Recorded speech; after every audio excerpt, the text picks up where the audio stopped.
Polres Maluku Tenggara menggelar kegiatan apel keberangkatan 155 personel PAM TPS Pilkada 2024 Operasi Mantap Raja Salawaku di lapangan apel Makodim 1503 Tual, Sabtu 23 November 2024. Apel itu dipimpin langsung oleh PJ Bupati Malra, Samuel Huae, sekaligus mengecek pasukan yang akan diberangkatkan untuk melaksanakan PAM TPS. Dalam amanatnya, PJ Bupati Malra mengatakan, sistem demokrasi pemilihan kepala daerah merupakan sebuah proses yang sangat penting.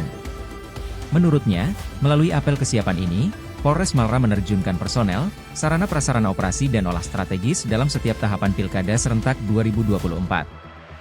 Dirinya juga menambahkan, untuk meningkatkan sinergitas TNI Polri dalam melaksanakan PAM Pilkada serentak tahun 2024 maka fisik dan mental harus dipersiapkan. Juga lanjutnya, pahami, kuasai dan kerjakan dengan sungguh-sungguh sesuai prosedur yang menjadi tugasnya dalam pengamanan Pilkada 2024.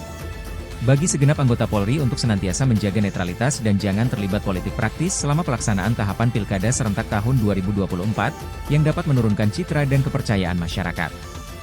Untuk diketahui, pada Pilkada 2024 jumlah tempat pemungutan suara di Malra sebanyak 259 dengan rincian, kurang rawan 150 sementara rawan 109 TPS. Sabtu 23 November 2024. Download Tribun X sekarang, menghadirkan lokal menjadi Indonesia.